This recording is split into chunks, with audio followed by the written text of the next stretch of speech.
Ladies and gentlemen, the President of the United States and the Prime Minister of the State of Israel.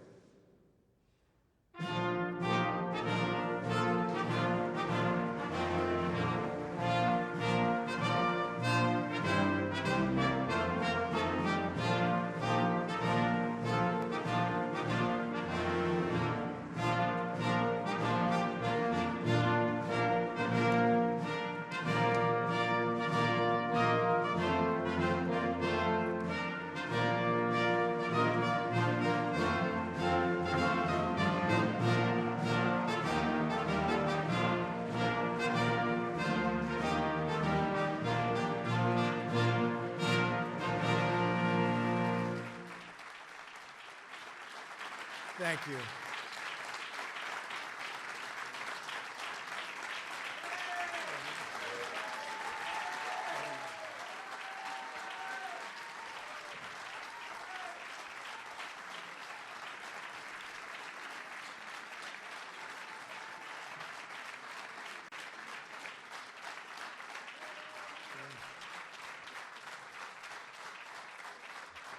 Thank you very much. Thank you. Today, Israel takes a big step towards peace.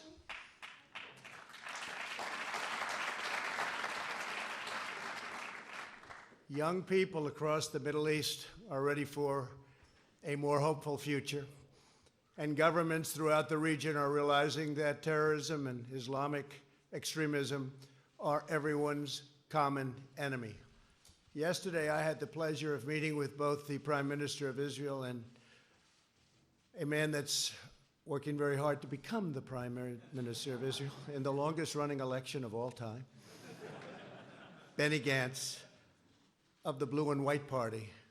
And both leaders joined me to express their support for this effort, proving that the state of Israel looking for peace and that peace transcends politics by any measure, unmeasurable, that's what they want. On my first trip overseas as president, I visited the Holy Land of Israel. I was deeply moved and amazed by what this small country had achieved in the face of overwhelming odds and never-ending threats. The state of Israel comprises only a minuscule amount of land in the Middle East, and yet it has become a thriving center of democracy, innovation, culture, and commerce.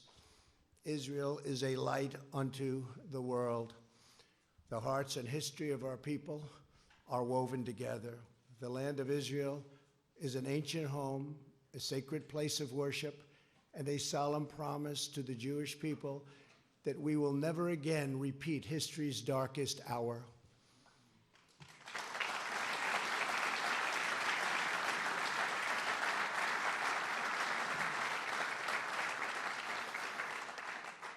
During my trip to Israel, I also met with Palestinian President Abbas in Bethlehem. I was saddened by the fate of the Palestinian people. They deserve a far better life. They deserve the chance to achieve their extraordinary potential. Palestinians have been trapped in a cycle of terrorism, poverty, and violence, exploited by those seeking to use them as pawns to advance terrorism and extremism. I returned from my visit determined to find a constructive path, and it's got to be a very powerful path forward in the Israeli-Palestinian conflict. To further this effort, I also met with President Abbas at the White House. Forging peace between Israelis and Palestinians may be the most difficult challenge of all. All prior administrations, from President Lyndon Johnson, have tried and bitterly failed.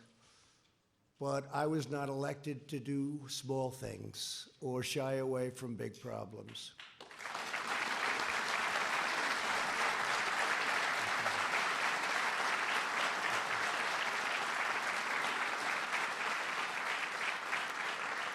It's been a long and very arduous process to arrive at this moment. On Sunday, I delivered to Prime Minister Netanyahu my vision for peace, prosperity, and a brighter future for the Israelis and Palestinians. This vision for peace is fundamentally different from past proposals. In the past, even the most well-intentioned plans were light on factual details and heavy on conceptual frameworks. By contrast, our plan is 80 pages and is the most detailed proposal ever put forward by far.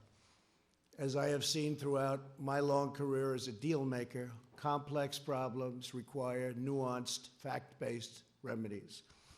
That is why our proposal provides precise technical solutions to make Israelis, Palestinians, and the region safer and much more prosperous. My vision presents a win-win opportunity for both sides, a realistic two-state solution that resolves the risk of Palestinian statehood to Israel's security. Today, Israel has taken a giant step toward peace. Yesterday, Prime Minister Netanyahu informed me that he is willing to endorse the vision as the basis for direct negotiations, and I will say the general also endorsed, and very strongly, with the Palestinians, a historic breakthrough.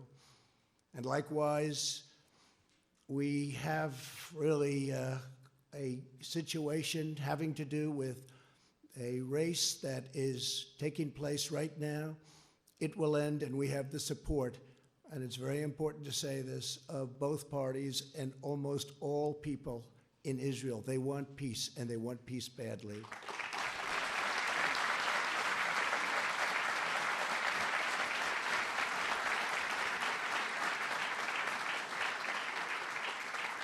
This is the first time Israel has authorized the release of a conceptual map illustrating the territorial compromises it's willing to make for the cause of peace, and they've gone a long way.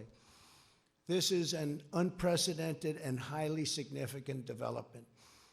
Mr. Prime Minister, thank you for having the courage to take this bold step forward.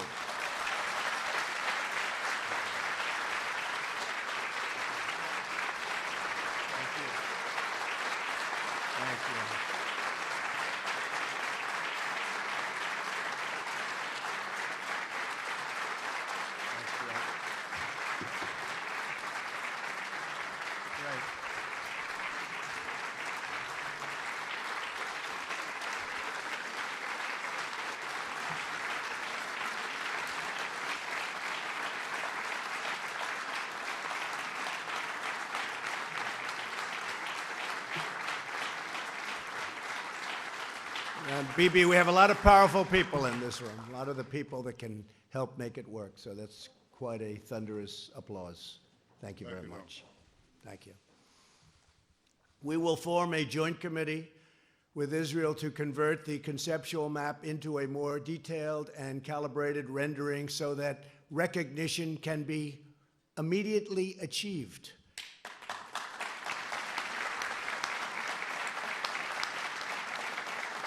We will also work to create a contiguous territory within the future Palestinian state for when the conditions for statehood are met, including the firm rejection of terrorism.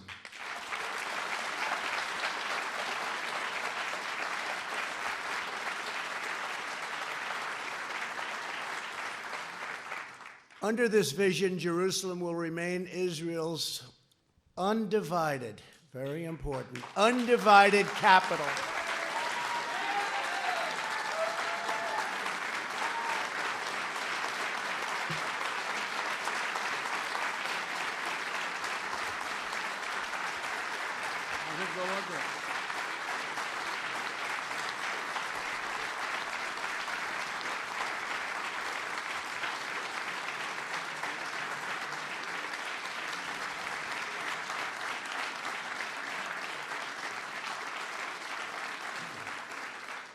But that's no big deal, because I've already done that for you, right?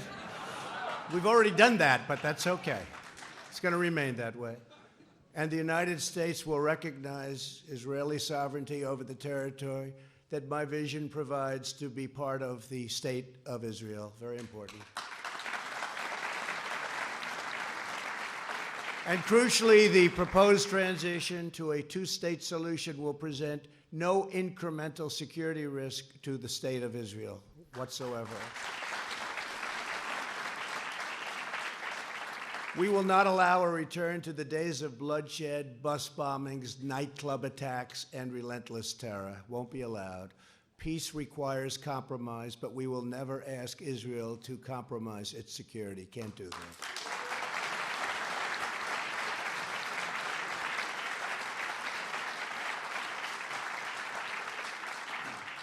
As everyone knows, I have done a lot for Israel, moving the United States Embassy to Jerusalem, recognizing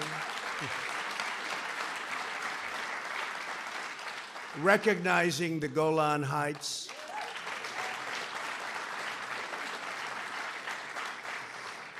and frankly, perhaps most importantly, getting out of the terrible Iran nuclear deal.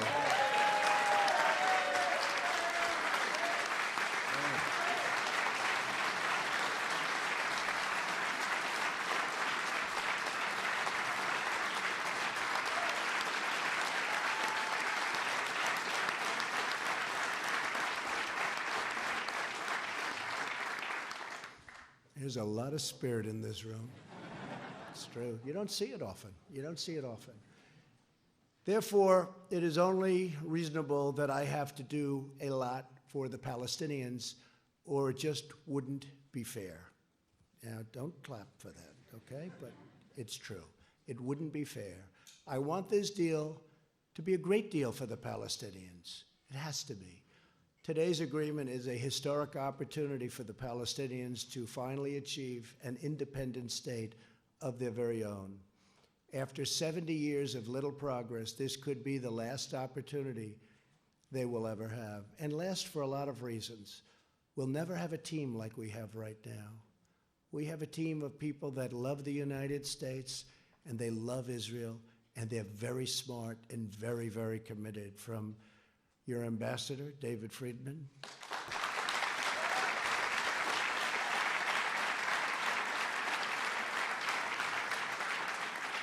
to Jason and Avi and Jared,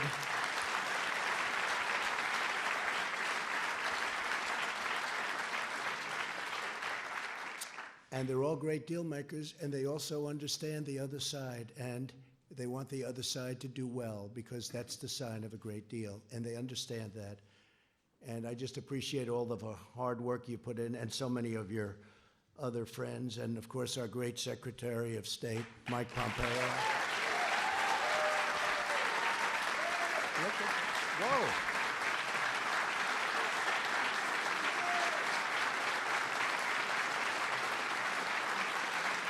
Oh, that's impressive. That was very impressive, Mike. That reporter couldn't have done too good a job on you yesterday, right? I think you did a good job on her, actually. That's good. Thank you, Mike. Great. Are you running for Senate? I guess the answer is no after that, huh? They all want him to. Kansas, great state. They want him to, but you're doing a great job. Don't move. The Palestinian people have grown distrustful after years of unfulfilled promises. So true. Yet I know they are ready to escape their tragic past and realize a great destiny. But we must break free of yesterday's failed approaches. This map will more than double the Palestinian territory and provide a Palestinian capital in eastern Jerusalem, where America will proudly open an embassy.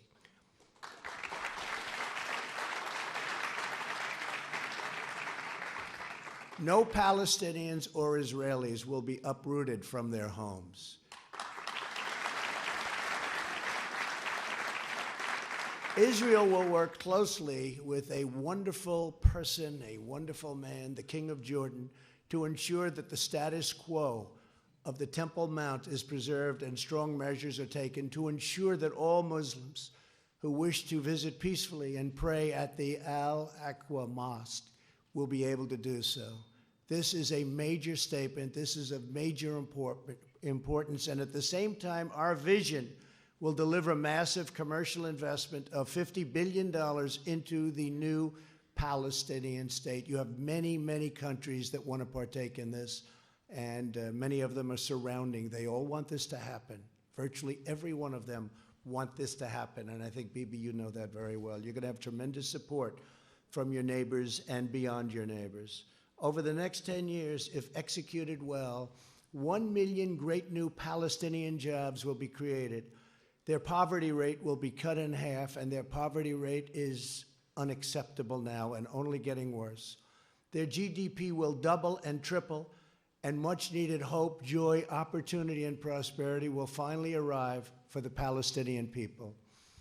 Our vision will end the cycle of Palestinian dependency upon charity and foreign aid. They will be doing phenomenally all by themselves. They are a very, very capable people.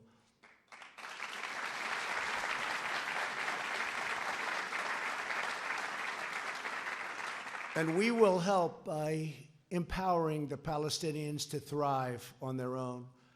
Palestinians will be able to seize the new future with dignity, self-sufficiency, and national pride. To ensure a successful Palestinian state, we are asking the Palestinians to meet the challenges of peaceful coexistence.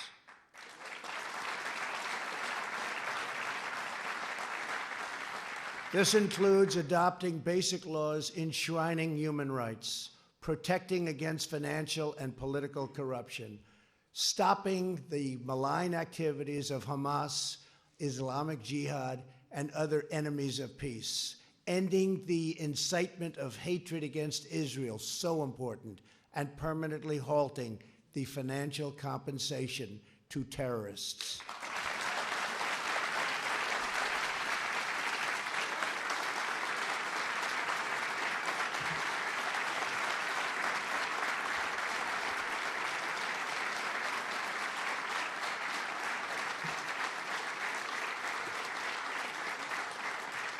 And perhaps most importantly, my vision gives the Palestinians the time needed to rise up and meet the challenges of statehood.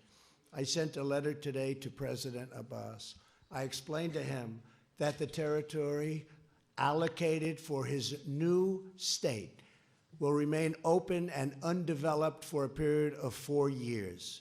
During this time, Palestinians can use all appropriate deliberation to study the deal, negotiate with Israel, achieve the criteria for statehood, and become a truly independent and wonderful state. President Abbas, I want you to know that if you choose the path to peace, America and many other countries, we will be there. We will be there to help you in so many different ways, and we will be there every step of the way. We will be there to help.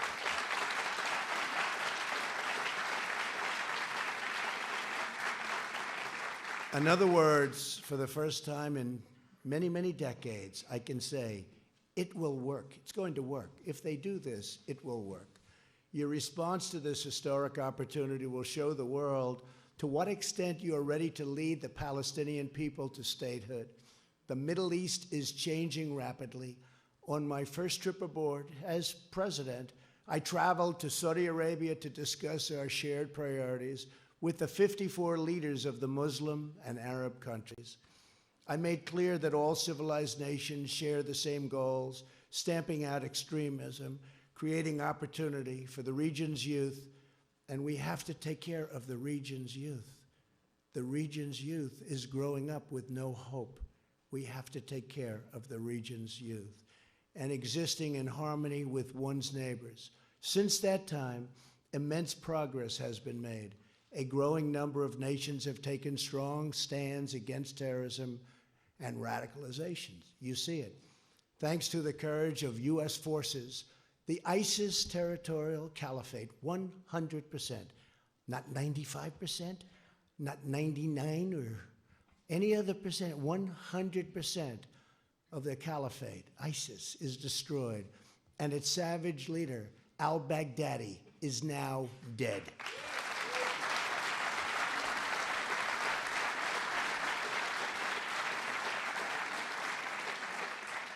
And I want to thank, we have some of our great senators and congressmen and women here, and I want to thank you all for the tremendous help. Thank you very much, Jim, Ted, everybody, Steve. our leader. Leader, thank you. Mark, thank you. Great people. These are great people. They work so hard, and they love this country. The Iranian regime is isolated and weakened greatly. We eliminated Qasem Soleimani, the world's top terrorist.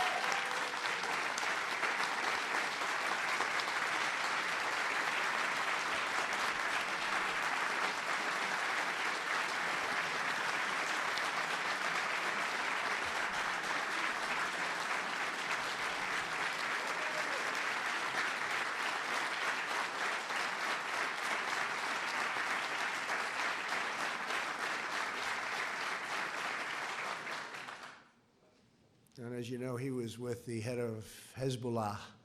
I don't think they were up to anything good. I don't think so. He ran an organization called Jerusalem Liberation Forces and used his hatred, total, severe hatred of Israel as a rallying cry to divert attention from the incompetence and shortcomings of his government. He falsely promoted the sinister notion that a free Jerusalem, we must really be at war with Israel. So to have it free, we have to be at war with Israel. And he said it very, very powerfully. In fact, it's been in this false war that Israel, really, the enemies of peace, have used it. They just used it as an excuse to divide and totally oppress the Middle East. In truth, Jerusalem is liberated.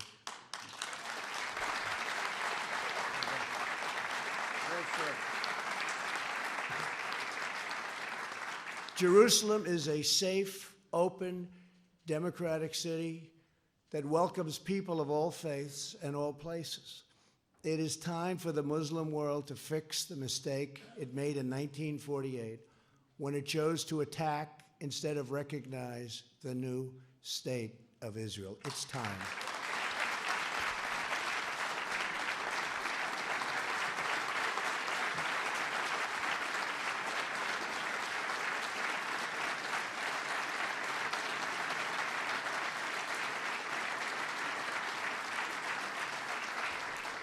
Since then, the amount of needless bloodshed and all squandered opportunities, so many squandered opportunities in the name of senseless causes, is beyond measure. The Palestinians have been the primary pawn in this regional adventurism, and it's time for this sad chapter in history to end quickly, end now.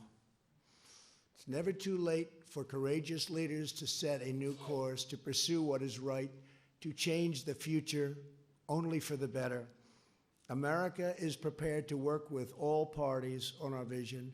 So many other countries are willing, ready, and able to work with us. I've spoken to many of them. I cannot believe the amount of support this morning has. I cannot believe it. I have been called by leaders, Boris called, so many called, and they're all saying whatever we can do to help. They all want to see it happen.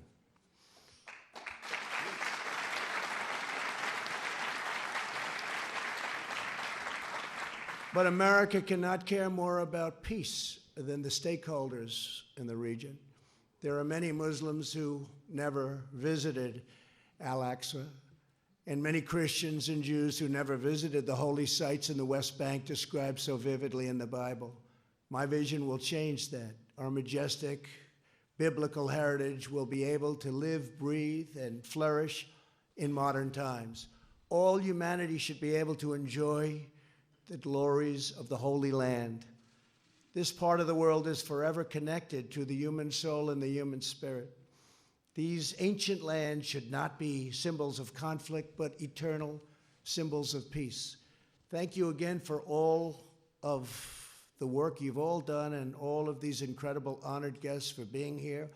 And in particular, I want to thank Prime Minister Netanyahu.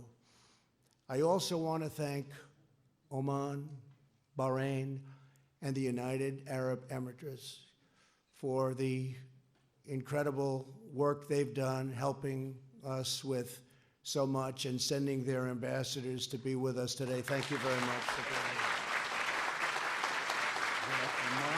Oman, Bahrain, and the Arab Emirates.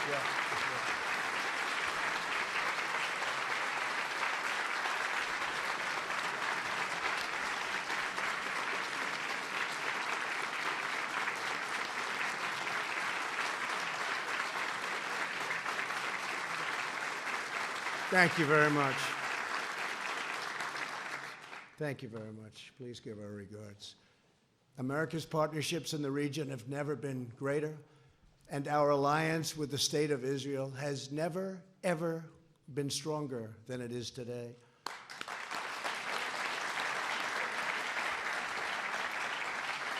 Together, we can bring about a new dawn in the Middle East. And I would now, again, just like to thank everybody, and a very special group of people, an incredible group of people. So many have been with us on this journey right from the beginning, and we're getting there. They say it's the toughest deal ever to make. In business, when I have a tough deal, people would say, this is tougher than the Israelis and the Palestinians. They used it as an excuse, meaning that was always the standard. Actually, there's nothing tougher than this one, but we have to get it done. We have an obligation to humanity to get it done.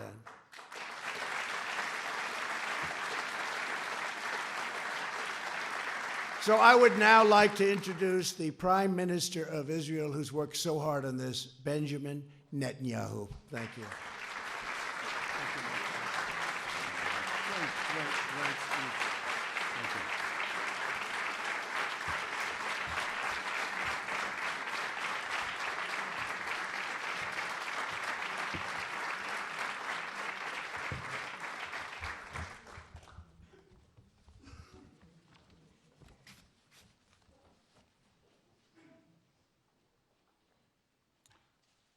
In the Middle East, we drink water before a long voyage.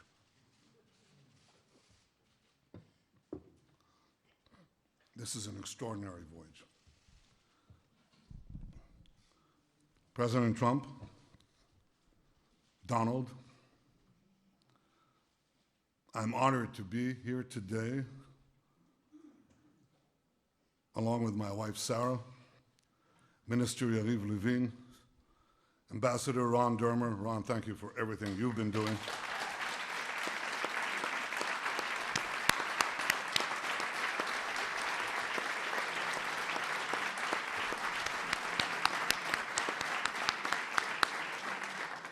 National Security Advisor Meir Ben Shabbat, thank you too, Mayor. And our entire delegation. We are honored to be here with you, Mr. President, with Secretary of State Mike Pompeo. We applaud you, Mike. Secretary of the Treasury Steve Mnuchin, National Security Advisor Robert O'Brien, America's UN Ambassador Kelly Craft, Jared Kushner and Ivanka, it's good to see you both.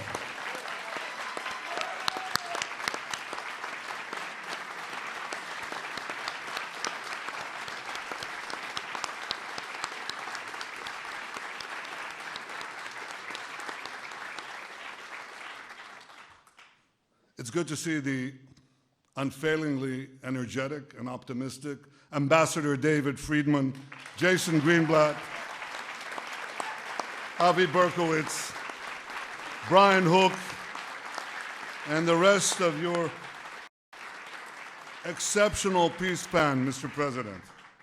It's good to be here with the other distinguished ladies and gentlemen of your administration, with senators and members of Congress who are Israel's greatest friends on Capitol Hill. Thank you.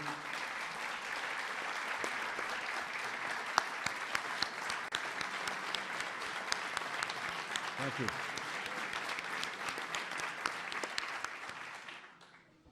With the ambassadors of the United Arab Emirates, Bahrain, and Oman, what a pleasure to see you here, and what a sign it portends. I was going to say of the future, what a sign it portends of the present.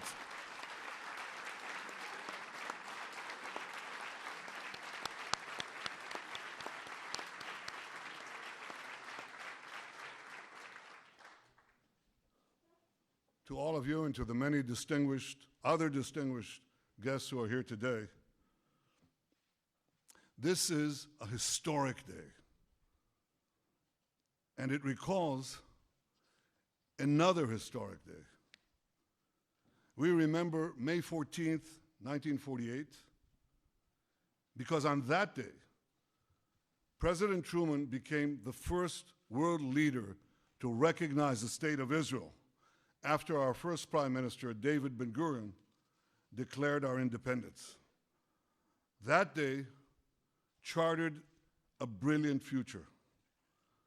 Mr. President, I believe that down the decades, and perhaps down the centuries, we will also remember January 28th, 2020, because on this day, you became the first world leader to recognize Israel's sovereignty over areas in Judea and Samaria that are vital to our security and central to our heritage.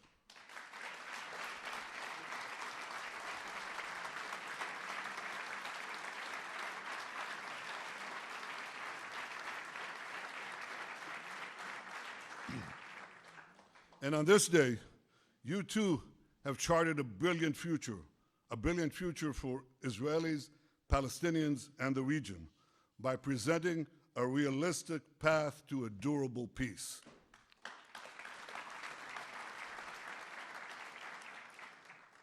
Since the moment of its birth, Israel has yearned for peace with our Palestinian neighbors and peace with the broader Arab world.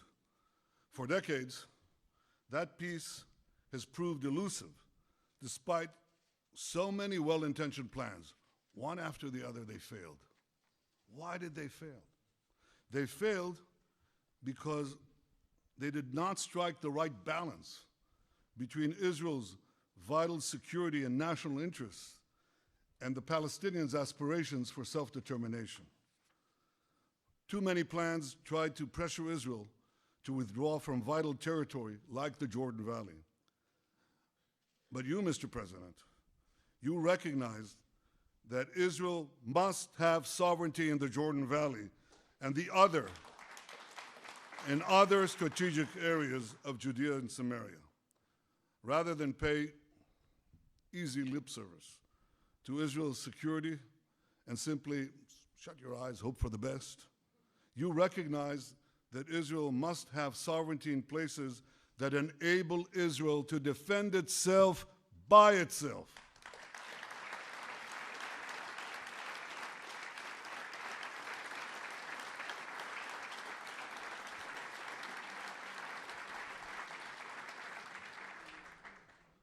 For too long, far too long, the very heart of the land of Israel, where our patriarchs prayed, our prophets preached, and our kings ruled, has been outrageously branded as illegally occupied territory. Well, today, Mr. President, you are puncturing this big lie.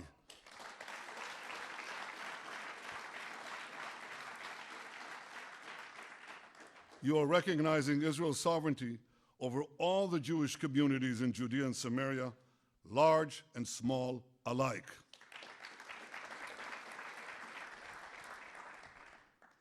These, as the distinguished pastors who are here know very well, these are places inscribed in the pages of the Bible. These are places carved into the bedrock of our common civilization. The sacred tomb in Hebron, where the fathers and mothers of the Jewish people are buried. Bet El, where Jacob dreamed of a ladder ascending to the heavens. Shiloh, where the Ark of the Covenant that held the 10 Commandments for centuries. That's what happened in Shiloh. Thanks to you, Mr. President, these areas and so many others that for millennia have been etched in the soul of the Jewish people and have fired the imaginations of millions of people around the world and across the world. These areas will now be recognized by the United States as a permanent part of the Jewish state.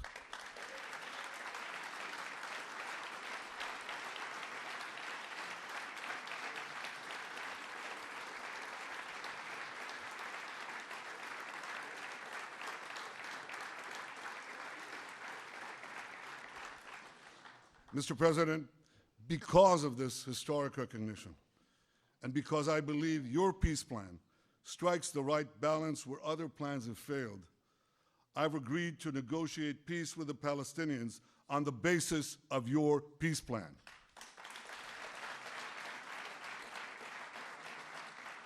It's a great plan for Israel. It's a great plan for peace. Frankly, Mr. President, given all that you have already done for Israel, I'm not surprised. You have been the greatest friend that Israel has ever had in the White House.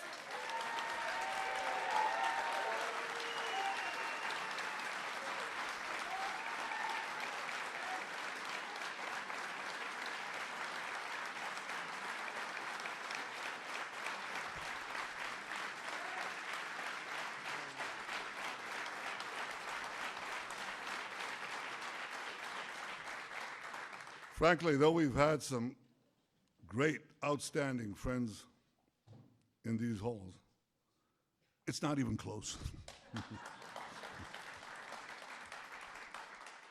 Your historic decisions to recognize Jerusalem as Israel's capital, to recognize Israel's sovereignty over the Golan Heights, to reaffirm Israel's legal claims in Judea and Samaria, to stand up to Iran, to pull out of that dangerous Iran deal, to confront is not the word, to eliminate Qasem Soleimani, to support and encourage unbelievable cooperation between Israel and the United States in the military and strategic and intelligence fields. All this bear testament to the friendship and depth of your leadership and commitment to Israel. From our very first meeting here in the White House 3 years ago, you repeatedly made clear your commitment to help Israel achieve peace with the Palestinians and peace with the rest of the Arab world. Mr. President, I share that commitment, and I look forward to working with you to achieve a peace that will protect Israel's security, provide the Palestinians with dignity and their own national life, and improve Israel's relations with the Arab world. Your peace plan advances all these goals. First, it addresses the root cause of the conflict, by insisting that the Palestinians will finally have to recognize Israel as the Jewish state.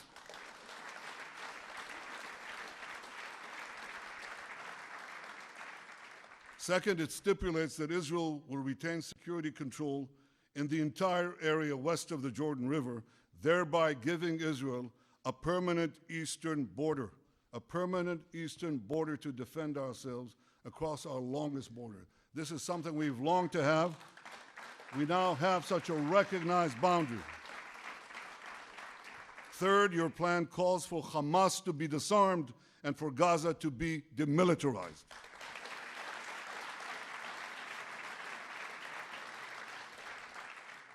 Fourth, it makes clear that the Palestinian refugee problem must be solved outside the state of Israel. Fifth, it calls for our ancient capital, Jerusalem, to remain united under Israel's sovereignty. It, of course, ensures that religious sites remain accessible to all faiths, and it maintains the status quo on the Temple Mount. Sixth, your plan does not uproot anyone from their homes, Israelis and Palestinians alike. Instead, it proposes innovative solutions whereby Israelis will be connected to Israel and whereby Palestinians will also be connected to one another.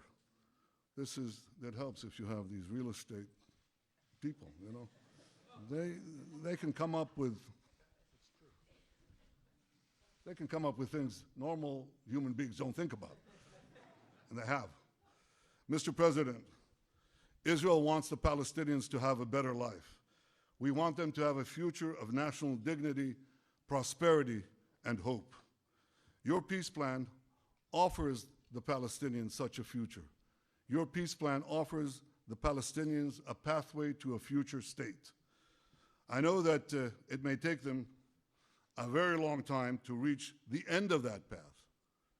It may even take them a very long time to get to the beginning of that path.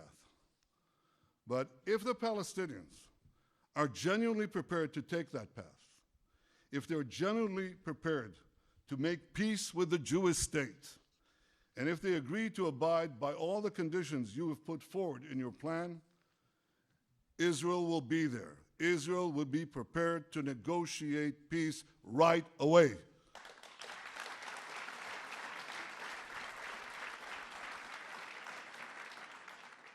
Regardless of the Palestinian decision, Israel will preserve the path of peace in the coming years. For at least 4 years, Israel will maintain the status quo in areas that your plan does not designate as being part of Israel in the future. At the same time, Israel will apply its laws to the Jordan Valley, to all the Jewish communities in Judea and Samaria, and to other areas that your plan designates as part of Israel and which the United States has agreed to recognize as part of Israel.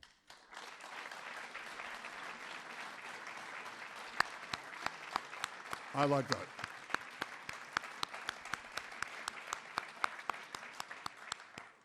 This decision will protect Israel's security, ensure Israel's national interests, and leave open the possibility of a political settlement with the Palestinians in the coming years.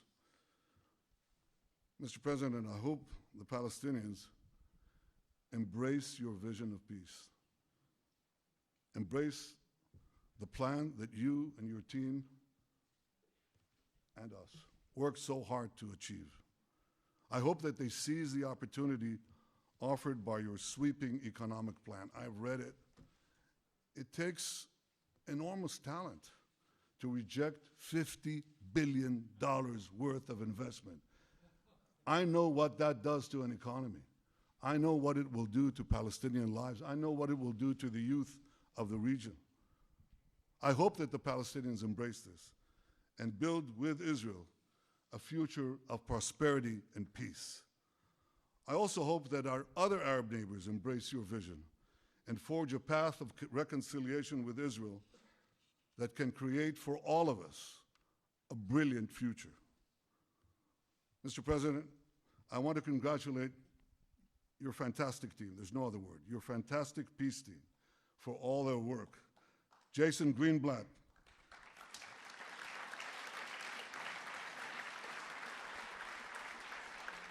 thank you, Jason, for the terrific job you did as America's peace envoy for nearly 3 years. Avi Berkowitz, thank you for stepping out. Thank you, Avi, for stepping out from your important behind-the-scenes role and ably working in those past few months to get this plan done. Ambassador David Friedman, thank you, David.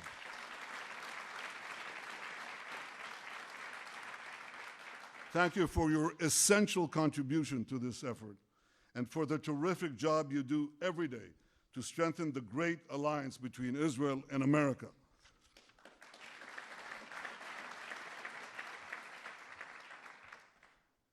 And Jared Kushner, without your wisdom, your persistence, your resolve, this day would have never come.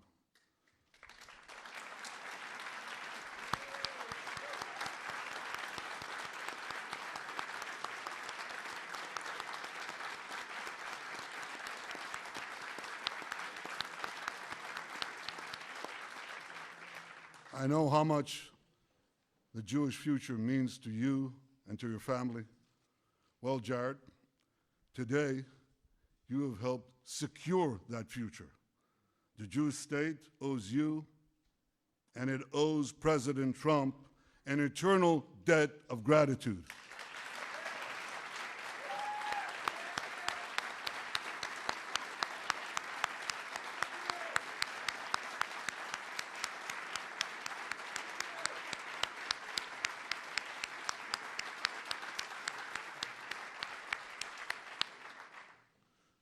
Mr. President, On that historic day of May 14th, 1948, both David Ben-Gurion and President Truman had a fateful decision to make. Many argued that Ben-Gurion should not declare Israel's independence. Many argued that President Truman should not recognize the Jewish state. But both leaders understood the magnitude of the hour. They seized the moment and they changed history. Like you, Mr. President, I understand the magnitude of this moment. With you, Mr. President, I'm prepared to seize the moment and change history. I know that there'll be opposition. There's always opposition. I know there'll be many obstacles along the way, much criticism. But we have an old Jewish saying, if not now, when? And if not us, who? Im lo achshav, matai? Im lo anachnu, az mi?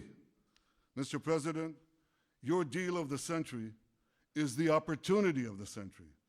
And rest assured, Israel will not miss this opportunity. Mr. President, Donald, Israel is blessed to have your friendship and your powerful leadership, and Israel is blessed to have the friendship of the greatest power on earth, the United States of America. May God bless America, may God bless Israel, and may God bless us all with security, prosperity, and peace. Thank you.